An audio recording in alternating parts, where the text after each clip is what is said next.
what makes me good is not the numbers or the sessions. You know, that anybody can copy that. It's that I've created my environment and my team, and I think that's what differentiates me, and will always differentiate. You know, anybody can copy somebody's session somewhere along the line. I think it's external factors that people can't just steal my girlfriend or steal my parents, you know, or where I live, or so.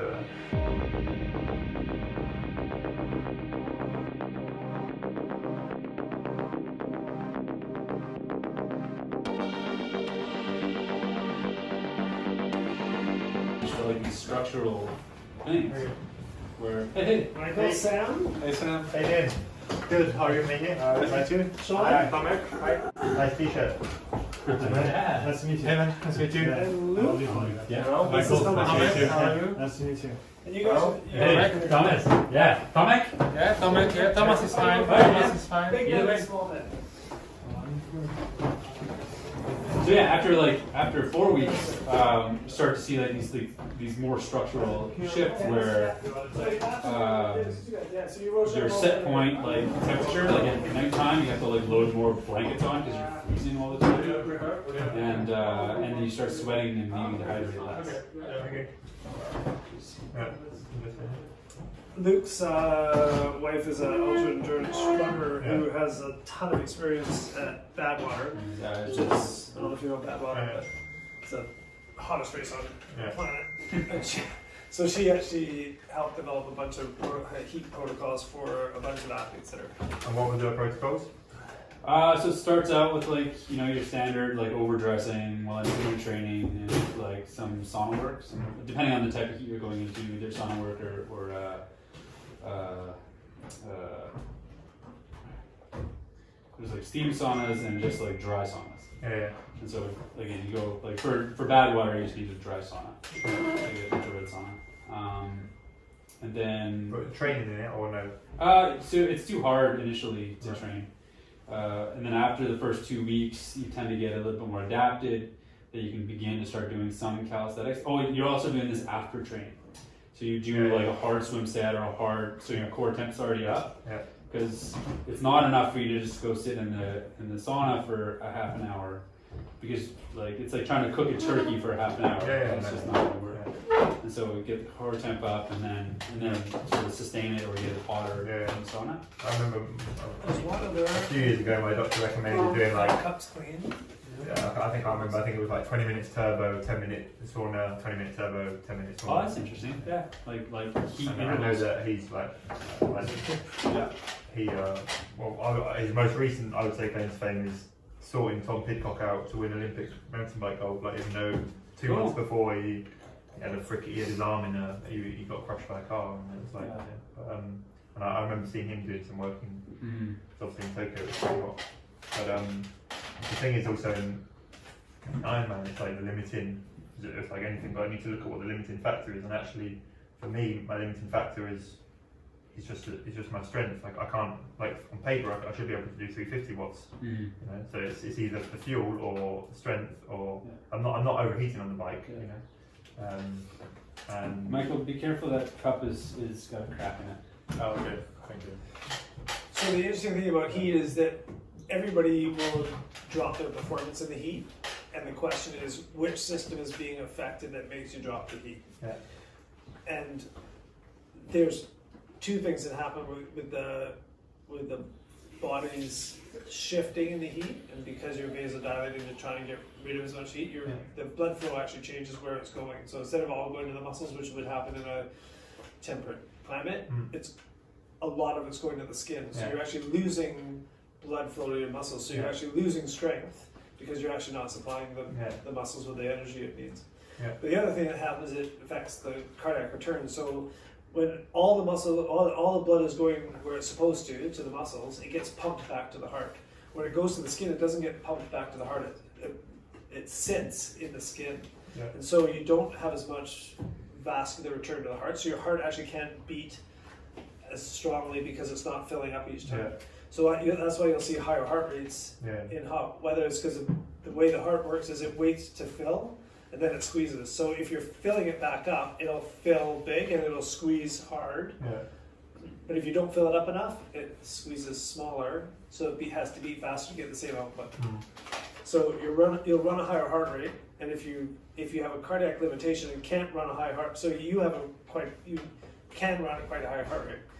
But if you don't have the ability to run a high heart rate for the duration of the event, then what will happen is you'll end up shutting down the peripheral muscles because of the cardiac problem, which is, again, these are all heat-related changes that are physiologic adaptations that you can somewhat change, but you can change that in a moment by hydrating properly, and so the complexity of competing in the heat and the drop in performance that everybody gets is you're trying to mitigate that by all of the different factors in preparation for that. And in the protocols, would you say it's better to like get very hot or like get too hot and then recover, or is it you're trying to get used to it? You're trying to create as much chronic exposure as you can. The best thing you could do is to go and live somewhere hot and steamy. So you're just always hot. Right? That's like, it's pretty undisputed that's sort of like the best case scenario. In Canada, that's just not the reality. That's what the in Kona we had so I stayed 2 weeks in Kona, I think. 2 weeks. But then before that I was also in Dallas, and it was extremely hot. So the thing to remember with heat adaptation literature is that most of it, well actually all of it, the long-term studies are 2 weeks long, and that's why they think, 2 weeks is what you need to do. That's because they haven't done any studies that go longer. There is a longer one. Is there? Yeah. I'd love to see it. From Lundby. Yeah. Yeah. But it isn't for the adaptation. Is it new? It's like 1 year old. Yeah, okay, so our doc at Brock University in Canada is like one of the leading exercise science environmental scientists, and he's the one that did sort of the lit review of like all the different protocols and basically broke it down into short, medium, and long term. The short was like less than a week, the medium term was like over a week, and the long term was 2 weeks. And the problem is the studies, right? the heat chamber just for 5 days in a week. Because they want to have any So, but actually we did some program before the Tokyo for the rowers and this kind of athletes, and 2 times 14 days for 1.5 hours per day in 36 degrees and like 65%, 70% of humidity was let's say much better than for them than from the others. So the longer total duration and overspread over a longer period of time was one period 14 days in a row for 1.5 hours per day, then like months in the Livigno and on training camps, and then again 14 days. There's a few studies that are 5 weeks long with 5 days per week for 50 minutes to 1 hour. Yeah. I think what they found is that the benefit of going longer like that in the physiological terms, not performance terms necessarily, but is the hemoglobin mass can increase in that duration compared to the 2 week protocol. Yeah, exactly. Yeah. Through the plasma volume. The plasma shift. Yeah. And like that's why I'm interested in like looking at some of these studies, because like we have anecdotal evidence of like the types of shifts that our athletes have sort of felt with these longer term exposures, and I'm not exactly sure why they feel cold all the time. I don't exactly know why. Like I can kind of come to conclusions on why they're sweating less and why they're needing to hydrate less, but like and the cold thing makes sense because the whole goal of heat adaptation is to raise your set point, right? So that you don't actually feel like you're overheating, and your body doesn't respond in a way so you move what your base body temperature is. But then anytime you're at a normal temperature, it'll feel colder than what it should. Right? It'd be interesting with the core to see. Yeah, well, I've never done it with core before. And your thought about your buddy that was doing trainer then hot tub, or trainer then sauna, then trainer then sauna. Makes a whole lot of sense, right? For a couple different reasons. That you're actually training in a higher core temperature. And you're driving more. The interesting thing the core guys said is that the highest core temperatures they've ever measured is in swimmers. Maybe they have to swim. So in the triathlon, the highest core temperatures are coming out of the water. Yeah, but you can't cool yourself down. There's no air. Well, so the crazy part is that it feels cold because you're in cool. Because your water, periphery is where your nerves are. You're using more muscles, and you're using. And I. There's no nerves around your but do you gut telling you talk about this core device measurements or just at fuel? No, core temperature. So actually, I know core temperature, but with the core sensor. Yeah, with core sensor. Yeah. I'm not sure if it works well in water because it's based on radiation. Yeah. So I argued with them because I said it didn't make any sense, but they've repeated the studies over and over again, and I actually think they did it using internal temperatures as well to correlate it. Validate it. The highest temperatures in the swimmer. Didn't make any sense to me. But do you guys? I don't have any food. Michelle's doing all the food. She'll be back in about an hour. I'm fine. You okay? Fine. Are you okay standing? I also sat for a long time, so standing. Okay. It's not that I'm very shy. Okay, no, that's I have to sit in the corner. No, I'm alright. So, seeing as how everybody's here, so I will make this official. Thank you guys for coming. It's this is great, and I really appreciate everyone taking time out of their busy schedules and work lives to come to Amélie Le Bain. And thank you, Sam, for letting us invade your personal space and privacy. It's not my house. So the goal for me for this week was really Luke's and my main reason for coming is to help Sam and to find ways of assessing and helping Richard assess Sam's abilities currently, and look for ways that we might be able to tweak ideas or designs or get them thinking about ways of helping Sam prep for this year and into the future. And Sam's got some pretty lofty goals after a very successful season at the end of last year. And so yeah, it's a pleasure to be able to work with someone like Sam and see if there are some chinks in the armor or some little limiters or weaknesses that we can uncover to help find ways of fixing them. So that's our goal. And really that started with a conversation that Richard gave us a call after turns out he's using both of the devices that Luke and I are involved with, which is VO2 Master and Breathe Away. And Sam's been using it. We haven't had a chat with Sam yet at all about how he's using it and what his feelings are about it, but that's part of what these next few days are going to be, and then helping him be able to get the most out of those devices from our perspective.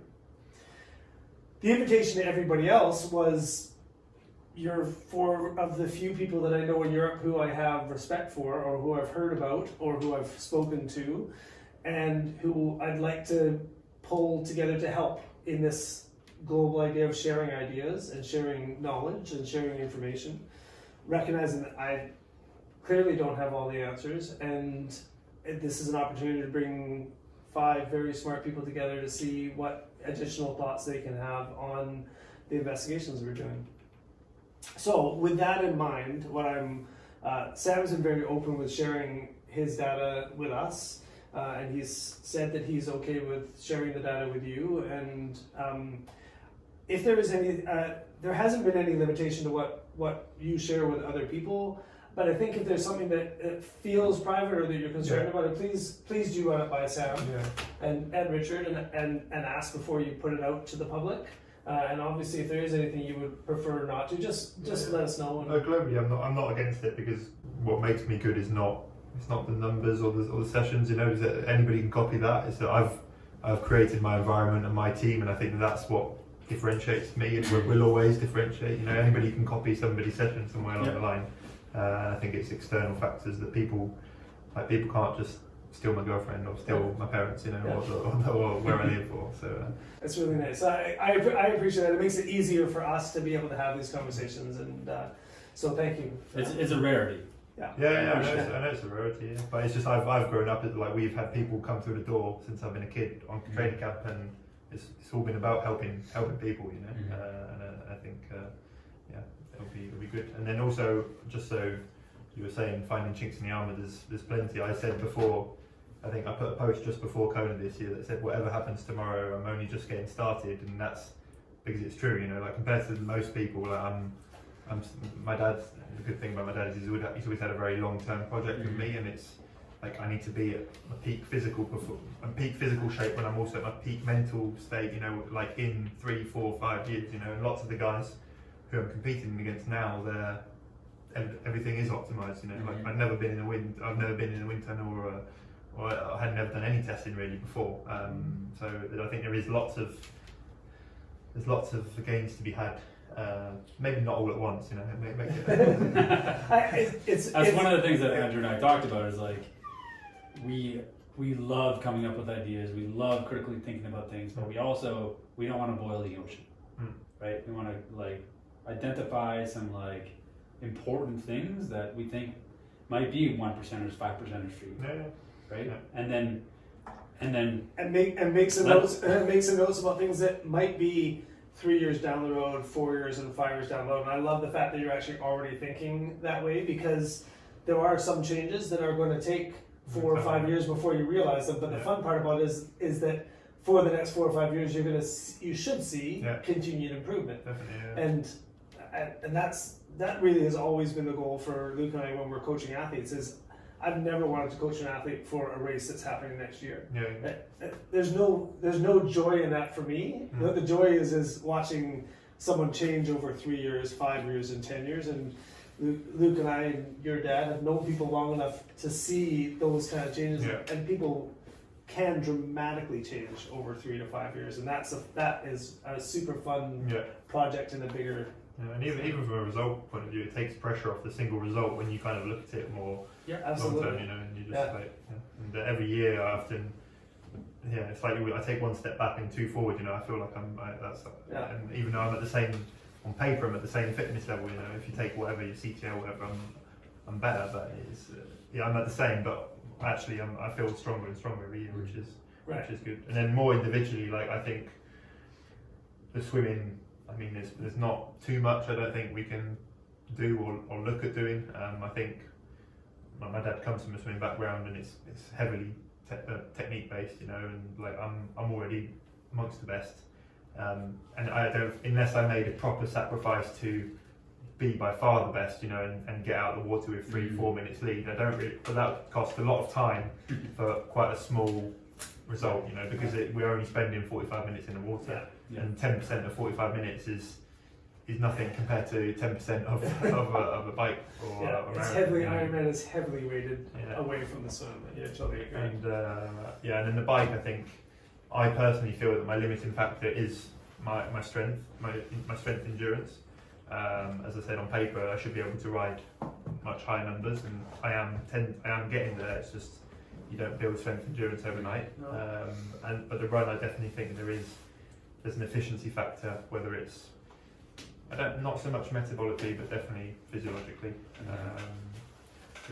Looking into that, because you just have to look at like my heart rate. If let's say on average over the whole Ironman, I probably average about 150 BPM for the whole Ironman, and like 150 on the bike, I could put out. If I go out now and do 2 hours at 150 BPM, I'll be 360, 370 watts. But relatively running, I'll probably be at 350, 345 kilometer pace, which is like the level is nowhere near as high as what it is on the bike. So trying to bring that efficiency that I have on the bike up on the run is I would say. Yeah, if you can make your run as strong relatively as your bike, then it would be. It's just on paper I clearly have a big engine swimming and biking, but running it's just I can't exploit it. Basically. And it's not as unlikely to be an engine problem. Yeah. It has all the other parts of the system that need work. Okay, so Sam, what's your goal for the next 3 days? Do what I'm told by you guys. I guess find out as much as possible. Work on find weaknesses, find flaws, basically.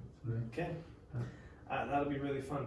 So Luke and I have been talking a little bit about how we're going to do that, and we'll go over the details a little bit more, because I said that kind of rough schedule. It's been tweaked a little bit based around Sam's and Richard's schedules, but it's coming back together. So we'll do that tonight after dinner, sort of lay out the next few days. But rough plan is every day there'll be a little bit of testing. Every day there will be a little bit of downtime for people to either have just downtime so they can enjoy the space around us and each other. Hey. Hello, nice to meet you. This is Jake. Jake is Sam's little brother, who is perfect timing coming in to visit. Jake is also going to be a test subject for us this weekend, because he is torn between triathlon and rugby, and we're trying to convince him that he should be a triathlete. So we're going to spend some time talking to him about triathlon and testing him, and or maybe a CrossFitter. And maybe CrossFit. We'll find something for him. So Jake, we're just introducing everybody. You're actually, timing's perfect, because we've only done me and Sam. So we're just talking about how we're going to sort of set up the next few days. So a little bit of testing, probably first thing in the morning. A few hours of downtime to do what you want and to sort of meet your own personal goals, or take some time away. And then a good period of time in the late afternoons, evenings through dinner, and after dinner to talk. And we'll talk more about sort of what those talks will be around, but it really is a sharing, the idea of sharing knowledge and sharing ideas.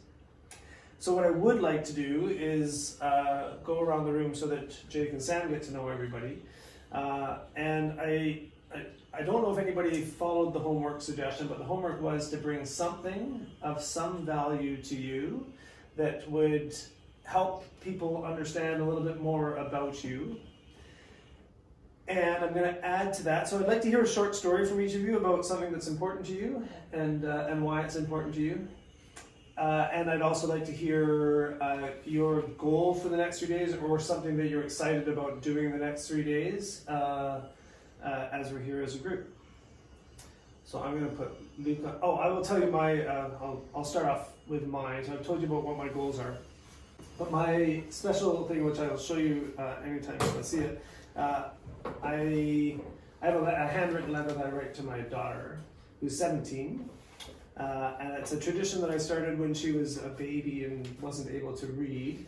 But I started writing her letters, and I write her letters randomly. This one is a little less random because I was going to be away for a week, and so I had time to myself to think about things and reflect. She just had her 17th birthday, so it's been a big week of in Canada. I mean, she has her own driver's license, and she can have independence driving away from us, and that's been a big transition for our family. So my letter is a letter to her, for her to read anytime she wants. She can read it when she gets it, or she can put it away. And there's now a box of letters that she has at home.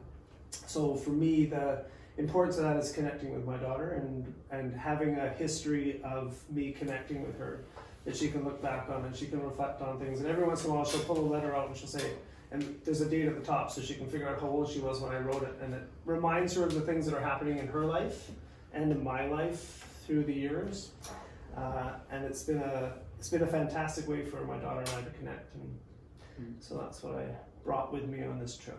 Nice. Luke. Well, because I have my Giro d'Italia water bottle, I'll use that as my thing. There's a lot of things I could use. I actually brought some money that I had left over from my trip to Carlo Vivere, so I was going to use that too, but we can talk about that later. So I think this will represent how interesting things happen when you go with the flow. I value openness and not knowing everything that's going to occur, and being okay with being surprised. But the story about that is I had my head in the sand in Sardinia last year with a big training camp with a bunch of athletes, and we had a week off after the Sardinia camp to go and just ride, or not drive sort of the French and Italian Riviera, and with me and my wife and my newborn son at the time. And I wasn't following the Giro at all. I wasn't following really anything. We're just like, where are we going today? Stacey was in charge. So anyways, we ended up in Genova, and it just so happened that the Giro d'Italia was finishing there when we were there. And so we actually got to see, there's the wife right now, who knows that I'm talking about her. And so we got to see that, but that whole trip was like this. Like, we ended up in Monaco, and the Grand Prix was happening, and we ended up in Nice, and Cannes, and the Cannes Film Festival was happening. Like, just one thing after another. It was a nice surprise. But yes, that's my story. I think it's very fun to travel with. Our travel arrangements got completely thrown into the wind yesterday, and I was so happy to have Luke there. Richard, thank you. It's perfect timing. Good. We're just going around the table introducing everybody and telling stories. Your second part of that question was your goal. Yeah. So my goals for the week is just to try to be as valuable a resource as I can. Try to convey as much good information to you to try to affect your results and be as positive an influence as I possibly can be. And then the second part of that is I'm so stoked to be surrounded by smarter people than me. So I'm going to try to absorb as much information as possible. I'm always surrounded by smart people than me. I get used to it. So Richard, we've challenged everybody to present a piece of evidence or an idea that is special to them, so they can tell us a story about it, so we get to know people a little bit, and also to highlight their goals for the next 3 days. Luke was the first one. Oh, that's good. I've got some evidence then. I've got some ideas before I get to make. Yeah, totally. We won't put you on the spot yet. We'll go in the order that people arrived. So I'm going to put Sean on the spot. Let's go. It's in my bag upstairs. I have to put it together. It's my podcast mic that I brought, so it's easy because I was going to bring it anyway. But for me, it's really what started this whole adventure. Like 3 years ago, when I started my podcast, and I started just asking questions, seeking out experts, and trying to have a dialogue and really just have a critical line of thought and just follow it wherever it took me. And this line of thinking over the years took me to meet you, Andrew, and Peter, and then Luke, and many other people in the sphere that we gravitate in. And so I feel very fortunate to be here today, spend some time with you guys, hopefully try to ask some questions that will simply bring all those ideas together. We were talking about it with Richard before. I highly value the sharing of information. That's how I learned pretty much everything that I know so far. I'm not academically trained. I haven't passed any certificates. I've just literally just gone to the source and try to make my idea of what is actually happening. And without other people sharing their information, I wouldn't be where I am today. And I feel like the least that I can do is pass that forward and try to keep the ball rolling. And sports in general is a fantastic platform for us to just all exchange and move forward. So if we can do that together here and then to a broader scope of people that are interested, that want to learn more, that want to ask questions, that's really what I'm trying to do day to day, and I'm really happy that I'll be able to contribute to that over the next few days. As far as my goals, again, I'm going to try and ask the best questions that I can to learn from myself, but also again to foster conversation and interaction, and then as much as I can bring to the table as well, with little experience that I've had in endurance sports, but again, just feeding off the overall energy and try to make it all. What's awesome about you is that it's you're out of the trees, right? Like a lot of us are in the endurance world full time, stuck in these weeds, and you're coming in from the outside, going like you have. There's a potential for some very interesting questions. Yeah. That we might have not looked at in that way, and I think that's going to be really cool. Sean typically has undersold himself. He's extremely knowledgeable, and the fact that you don't have formal training is actually probably better, because those of us with formal training weren't actually taught the valuable things that we learned. We learned it from hearing people talk that we respected, and you have accumulated incredible amount of knowledge. Sean's doing a lot of work with strength and conditioning and CrossFitters and MMA fighters and stuff, but he's been helping some endurance athletes to really good success, including some ultra swimmers and things like that. And it speaks to his ability to pull knowledge together by asking important and hard questions and trying to find answers, and then encapsulating and pushing it back and giving it back to people as knowledge. So I've learned as much from Sean as I've given to him, and it's been a fascinating conversation. So I'm really happy that Sean's here, and I do think that's one of your unique abilities is to be able to ask questions that are going to make a difference. And so I think it should be exciting for all of us that if he's asking a question, you should pause for a moment and think about what he's asking, because it's probably a super smart question that would be worthwhile finding an answer to, because it'll probably benefit everybody. So.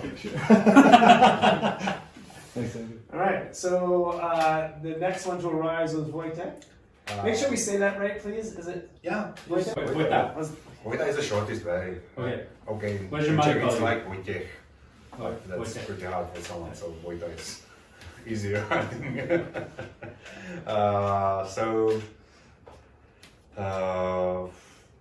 My story is like when I was a pro athlete. I spent most of my career like a domestic, helping the leaders in the sprint in the end of the stages or on all the stage races overall. So I put a lot of work to do some teamwork, and this stuff's helping me again when I switch careers. And now I'm trying to help the athletes with their training programs, or the coaches how to train their athletes. So again, I'm trying to help the people doing things a little bit better than especially in the Czech Republic, because there is still, let's say, old-fashioned training methods are really popular. Mm-hmm. So this the goal for these 3 days is like stand out from my bubble and hear somebody else, and hopefully you will prove me wrong. I'm wrong in some ways, and I can learn something, and maybe hopefully I can give you some my experience and knowledge what I learned in the last years. Thank you.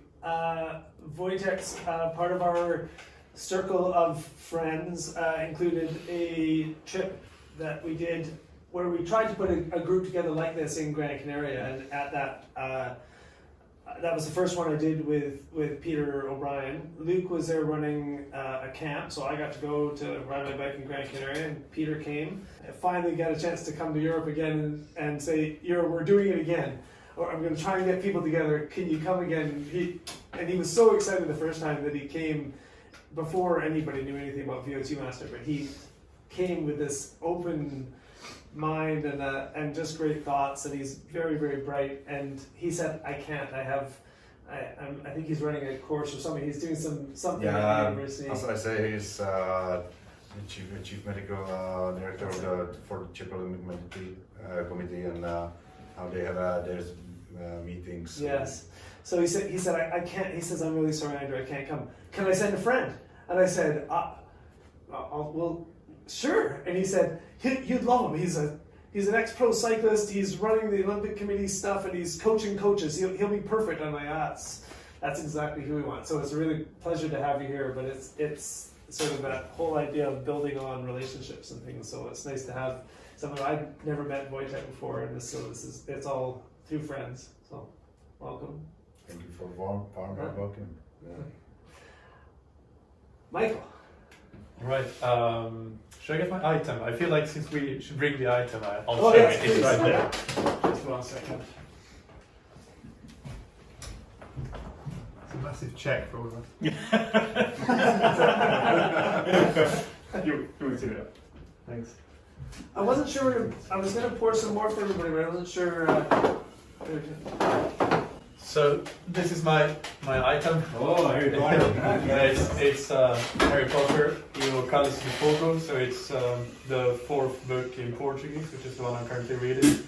And well, I read my first Harry Potter book, or the first one, when I was 11, I think, and it has been a part of my life, I think, ever since. And this is now the fourth language that I'm reading them in, because I started reading them in English when I was 14, I think, just because they were obviously released in English before Swedish, which is my native language, and then I found accidentally that that's actually a pretty good way of learning a language, and since then I have used that to learn other languages as well. So so now I also read the Harry Potter books in Finnish. So what 4 languages have you read then? So Swedish was the first, well, Swedish and English in parallel, and then Finnish when I was learning Finnish, and now Portuguese because I live in Portugal and trying to improve my Portuguese.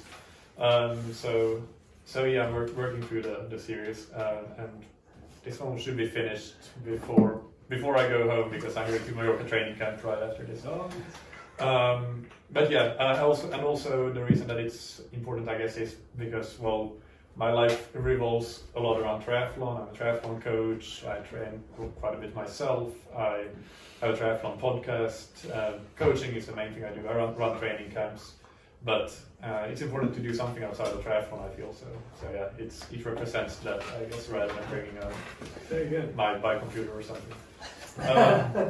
Yeah, and my goal is, well, I was very excited when Andrew sent the invitation, because I really enjoyed our conversations that we've had, and so I mean, I was pretty sure that, well, if Andrew's putting a group together, it's going to be a good, interesting group that you can learn a lot from. So it's basically coming here with an open mind to learn, and well, the other part is to see Sam train in action, and Richard as well, how you operate. I've tried to spend quite as much time as I can with athletes at a high level. That's where I know Tomek from, because I went to spend some time with him and Paolo in Montegordo with their squad as well. And yeah, so I think seeing top athletes in action is always a good way to basically see what kind of clues you can gain from that. Fantastic. Great. Thank you, Mike. Thomas. Okay, so hello everyone. You already know I'm involved with triathlon. Not as much recently as I used to, because I also work with different sports as a physiologist. I work at a national funded institute in Poland with different teams. Yeah, I decided to bring a device I'm having, because I'm wearing an implantable heart defibrillator for the whole time. And that's the reason that I moved slightly from the sport world to the research world. And I thought that, because I assumed all of you will be active during the day, going hiking, cycling, running, and I won't, because I cannot due to medical reasons, so that I will also be a good story to tell to everyone, rather than explain that I'm just not very lazy. It's just I shouldn't do too much sports. I used to work as a triathlon coach for 10 years. Right now I'm more like a physiologist / researcher. My goal for the weekend is probably not to talk too much and not to be too much critical, because obviously when we have this goal of improving the process, we have to begin with that the process is already proven to be very effective, and you must be doing a lot of things right. So it will be very easy to come here with my own ideas in the head and just tell you about what can be better, but so I hope I won't be talking too much. I will be learning more than teaching, because as coaches we probably teach other people what we think. We try to present our narration, our idea, change the behavior. Here I just want to go with the flow, probably relax. And one thing that's also interesting for me from my job point of view is that the Winter Olympic Games in 4 years will be at the similar altitude in Cortina d'Ampezzo. And since I'm working with some endurance teams like speed skating and stuff like that, I'm also curious about your experience with other people coming here, because since you live here, it's probably not a big deal for you, right? The altitude or stuff. There's no altitude. No, I thought we were about 200 meters. 200 meters. 2? Really? I thought it was 1,000. No. So We'll So take you up to 1,000. Yeah. no? Yeah, we can cycle up there, no problem. We run up there. I walk up thought there. I thought it's similar. No, Just looking at the map. No, Much no, too high. we're really low. Okay, so yeah. so one goal If you, already go, is if gone. you just go up to the top of this little hill here, you can see the ocean. Yeah. Yeah, I agree. That's yeah. So the bigger hills you see, the bigger mountains are about 1,000, and the biggest mountain Okay, behind I us thought now you- on is 2,800. I assume that 50% of Convamet, more or less. So Yeah, no. no. Okay, so So, Thomas, one clarification. You're doing research into breathing training. Yeah. And you asked, because I think you've done some, we were all very excited, I was really excited, because you said you've done some, literature review of of respiratory training. yeah. And I would really like to hear you speak about that, so I know you don't want to speak too much, but I, it's I okay. would really like to You hear want that. me And I was mentioning it to Sean, and I know that there'll be some people that are interested in hearing that specifically, but also, and there were, I'm sure there was time to get into that a little bit, so I'm really Happy keen to share. Absolutely. Perfect. Awesome. Thank you. We, So don't be shy this weekend, please. Yeah, sure. So and again, so you're not going to be active because you say you've run into problems with it. You have an internal defibrillator. Yeah. So you had a arrhythmia. Yeah. I was diagnosed like more than a year ago, like 1.5 years ago, and it kind of changed my life because I was pretty active for the whole time. Yeah. So I don't have really plan for the next 3 years or stuff like that. I just changed jobs slightly, and now just I'm open to what's going to happen, and that's it. Were you too fast a rhythm or too slow a rhythm? Well, usually too fast. Yeah. But because it's an illness that's connected with the heart. It's about electricity, let's say, disruptions. Yeah. So it happened during a swimrun race I was doing with my wife, which wasn't really hard effort for me. But my heart rate went up to almost 300, and that was like last summer. No, summer like. So they almost put 2 it. weeks So you ago. have an internal defibrillator. Yeah. Okay. And how long has it been in? How long have you had it? Well, let's say 14, 15 months. Okay. So it's Have you had any issues with it since? no. Was it set correctly? Well, at the first, there are two thresholds. Yes. One when it turns on when it's high, but Yeah. it also when When it's it's too low, it low. goes low. And they send it too low at 60. Yes, So the that's first night I was sleeping, You can I feel just it. woke up. What's going on? I just had like the strongest in my life. But 1 minute later it was again. So yeah. Yeah, no, the. No, I won't be driving the Just car. going into that, my family has a heart issue. My brother has had just had a heart transplant, and he's back in doing triathlon. He did have it. That's my plan. He That's did my have plan. it. When it gets worse, I Yes, get a when it heart gets worse. transplant. Yeah. Hopefully it works. So and, he no. again was a good level triathlete and has an electrical impulse issue. But it's been much better since he's had the heart transplant. Yeah, he's back to Because training. before he had a defibrillator. That's my plan B. Yeah. I mean, Yeah. Yeah. I mean, in plan B, it's very difficult. I mean, he got really bad where you were struggling yeah, to I walk know. upstairs. That's really bad to Yeah, get a transplant before. Yeah. And then also my dad has a defibrillator and pacemaker fitted as well for a similar sort of issue within that. At least at the airport, I just go to the fast Yes, track because that's right. I can go through the gates. So So you haven't had a problem for the years or anything we need to know about it? It's working fine. You're not. If he starts beeping, Everybody's then it's going to go off. Don't touch it. Don't touch it. Don't touch it. yeah, that's right. That's right. Thank you, Thomas. Clear. Yeah. Richard, your turn. You're up. So, my item, I would say, is probably this house. It's a big item, I'm afraid. Mainly because what we do for a living is we're obviously running training camps, and we've had thousands and thousands of people who have come through the actual house. And one of my favourite hobbies is watching and learning and listening to people, and trying then use what I learn from them to develop my athletes and my children, both Sam and Jake, to develop them to make them as strong as we possibly can. It's been a long process, but that's what it's about. Nothing happens overnight, and it's a whole learning, trying to learn things from other people. And I think that's what I'm trying to really look from this week, is to get as much information that I can get to help develop Jake, develop Sam to be the best triathletes in the world, and then I can then pass that on to my athletes and other athletes that come through the doors on training camps. It's always passing experiences on. It's not about keeping secrets to yourself, and I think that's what's really good about this week, is that we're all here, we're all got huge amounts of experience between everybody, all have different expertise, and so we can put everything in on the table, and hopefully we can all walk out of here with a good bit of knowledge, and a good bit more knowledge than what we walked into. That's fantastic. You would have been really proud of Sam, and I think you and Jake both missed it when he was talking earlier about he sees this as a 3, 4, 5 year plan, and all of us agreed that it's a brilliant place to go from. That he's not training for a race; he's training for. Yeah, I mean we've always thought that. I mean it's the same when Sam was really young. He always at 10 years old he wanted to win Kona. Yeah, or probably younger than 10 years old, and that plan has always grown and grown and grown and grown. You can't think of tomorrow where we've had, obviously I've dealt with lots of athletes and clubs and children, and they want to race and win tomorrow. And it's not about that, it can't be about that.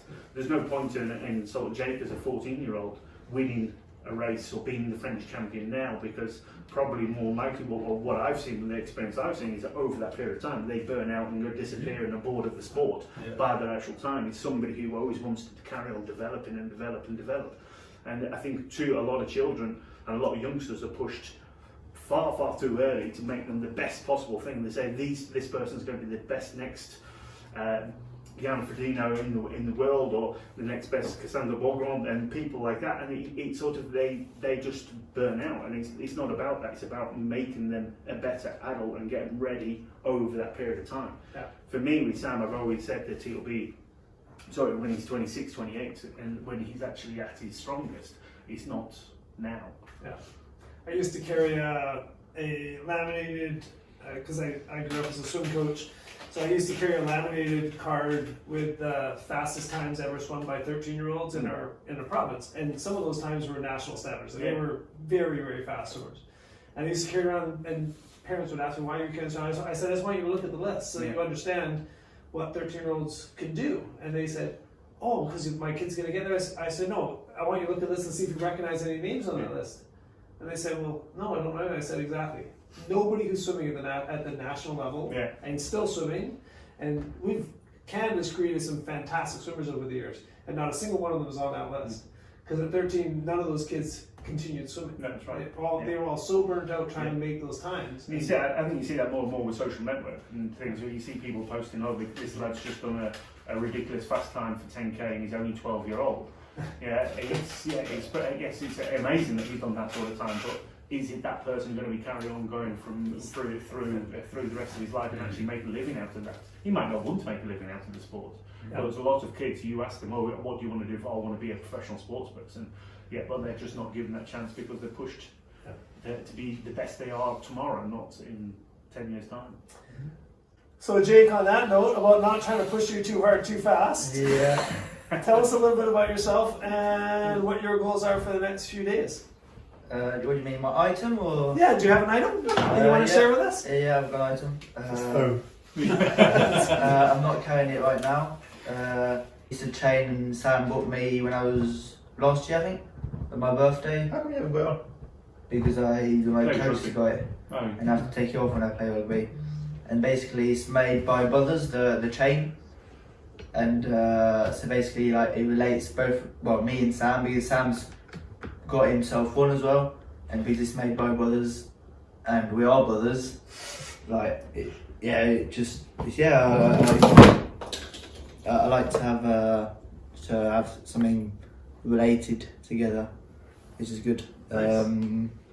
And so this weekend's goal, not this weekend, but the next days, I guess, for me is to try and miss school, which yeah. As well to try and learn as maximum possible, which would be quite useful for later, I guess. Jake's in a unique situation where he's done the bare minimum to still have a decent level for his age, but he would, I don't know, he probably does 1 turbo a week, doesn't he, on average? 1 or 2 turbos a week, swims 3 times a week. You don't swim 3 times a week. 2 times a week. 2 on a very good week. Yeah, I'd say on average in a year to swim once a week. No, I don't. On average, I would say you swim once a week. No, I don't. Yeah. But again, he gets a level, and he's developed a huge amount, and he's getting the best out of those. That hour is the best to get out that best out of that. But about Jake's age, I got pretty serious into triathlon. I went to like a boarding school and like suddenly started training maybe 12 to 15 hours a week. But it was very short course orientated, very old school, and it was like the more you suffer, the better you get, etc. And I kind of feel like them 4 years that I did in the short course world, they were wasted. I feel like I could have already been where I'm at now in Ironman probably 2 years ago if I'd gone straight to that and kind of missed. So luckily for Jake, I've done it and I've made the mistakes, and he's going to benefit a lot from not the same way, not making the same mistakes. That's if you take rugby up and not ping pong. No, I'm not going to take rugby. Or triathlon. Yeah. So my goal for Jake for this weekend is to make it more interesting and more exciting, and not take away any of the fun or put any pressure to burn you out. I'd love to see. So I really want you to use this experience as an opportunity to just enjoy it and learn. And if there's anything that doesn't feel right or you have questions about, I want to hear them. And I certainly don't want there to feel like there's any pressure to do stuff. Your dad asked, I said, I'd love to test. I'd love to see, and part of this conversation is, what's the difference between a 14-year-old and a 24-year-old, 10 years difference with the same genetic background, right? And just see, look, this is what's happened you can almost see this is what's happened in 10 years. How did we get this from this? And what are the differences? And so that'll be really, really fun, knowing how good your brother is. Yeah. But that doesn't mean there's any pressure on you. It really is just an opportunity for us to learn from you. And we'll do. That's great. Closing comments. I'll save the scheduling stuff for a little bit more details till after dinner tonight. And we will do a brief, we'll start a conversation tonight about I was going to introduce sort of concepts of VO2 and VO2 Master. I know Sean's got experience with it. I know Sam has experience with it. Luke has experience with it. Vojtech has experience with Yuri. Richard has experience with it. No experience with it, and no experience with it. But that's okay. So that's good. So the talk tonight will be a little bit just a basic sort of overview and reminder about VO2, so that when we start our testing tomorrow morning, there's a base level of kind of things we're going to be looking at from that device in particular. And then maybe we'll talk briefly about the other devices that we'll be using. Vojtech has brought a super fascinating, great tool that we're going to add to the testing armamentarium that is in limited supply around the world, and very few people know how to use it. And I will fully admit that it's been 10 years since I've used the same device, but it was some of the insights that I have that helped create VO2 Master actually came from work we did 10 years ago with PhysioFlow, which is a non-invasive cardiac monitor. So we can actually watch Jake's beat-to-beat heart rates and actually watch how much blood is in the heart at any given moment and how much is squeezed out at any given moment. And there's some, it'd be interesting to see, because I haven't seen whether they've improved their software and the ability to actually see. It's pretty similar to what we've seen in 10 years ago. Yeah. But you can see the beats to beat, the stroke volume, multiplied by heart rate, the cardiac output, and you can see when they will have some, or then they will have some stress. I really don't like that word threshold, but. So maybe what we'll do after dinner is actually have you introduce PhysioFlow, just so that everybody understands what some of those numbers that we're going to look at. As Luke mentioned, we're going to try not to boil the ocean, but maybe what we'll do is we'll identify 2 or 3 trends that we're going to look at with that device, and we won't go into all of the things that are possible, because the heart is an extremely complex muscle that does something that looks really simple when you look at a heart rate, but the dynamics of the heart are incredibly complex. So we won't go too far down that road, but we'll look at a few things, and so we'll talk about that after dinner. Okay. We'll talk about VO2 after dinner. We'll talk about Moxie after dinner. Lots of experience with Moxie. used Moxie a little bit? No. Not yet? No. No. Luke has a ton of experience with Moxie. I have the train red. Okay, so so have you used it a lot or a little bit? Not a lot, no, Okay, a little bit. Moxie? Too much. Too much. Too much experience with Moxie. Excellent. Good. More talking. So I'll have Luke introduce Moxie after dinner. So we'll talk specifically what data we're going to look at from that. So PhysioFlow, Moxie, VO2. We'll have heart rate, but we'll pick up heart rate off of PhysioFlow as well. And then the other parameters that we'll be looking at are going to be off of we'll obviously looking at wattage and it'll pick up cadence as well. Heart rate variability. And heart rate variability. We could use our heart monitor with heart rate variability too. Good. I think that's what we'll limit it to. So we'll talk about each one of those things after dinner. Do you have core sentences or not? Oh, sorry, and core. Yeah, core. And Luke will introduce core. Great idea. Core is easy. It's better than a pill up the bum. Yes. Thank you. Depends. To each their own. I don't judge. Not there's anything wrong with that. Okay. Good. So that's our goal for after dinner. I actually don't even know what time it is. Well, it is 6:30 now. We'll probably look. No, it's 5:30. It's 5:30. We'll be having dinner at 7:30. So 2 hours. Okay. Oh, we can have it at, no, we can do it 7. Do it 7 later. Do it 7. Do it 7. 7. Yeah, 7:30 is going to. Okay, so 7:00 dinner. Unless there's anybody has any questions, I'm gonna give everybody a bit of downtime. I might take a little nap. Luke and I are still a bit jet lagged, but we'll be ready for dinner at 7 and a talk after dinner about testing. We'll talk about the protocol we're going to do, how we're going to use that equipment. Prep Sam and Jake for that. They sort of know already because we've had a little bit of chats, and then we'll also set up the rest of the next 3 days. Tuxedo and black tie and tuxedo for tonight's dinner. Mine doesn't have sleeves. Okay, so and I know the two podcasters had mentioned to me before they came about trying to set some time aside for interviews. Yeah, I actually didn't bring any equipment. Okay. No, but That's fine. if I think I'll just keep my ears peeled for interesting topics to record later. I think that's actually easier. I have done a few live podcasts. I generally don't like the results too much. Okay, no problem.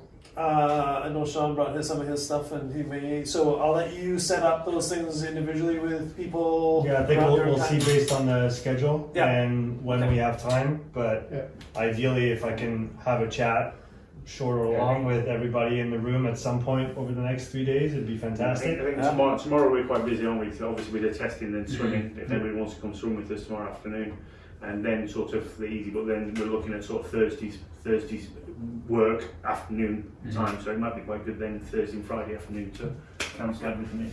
Okay. Awesome. So so I'll firm up times for.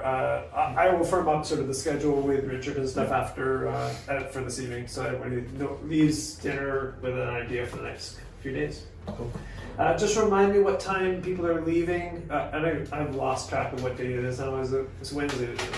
Tuesday. Gee, I'm a day behind. Okay, so we have all day Wednesday, all day Thursday, Friday morning. You guys are, so I think people leaving Friday morning. Lunch ideally, because I've some road. Yeah, I need to drive. Friday morning. And Friday we have an early start to go to the pool, into the 50-metre pool to do tests into the 50-metre pool in Perpignan. And then if you wanted to, you can directly go from there. Okay. That might make sense.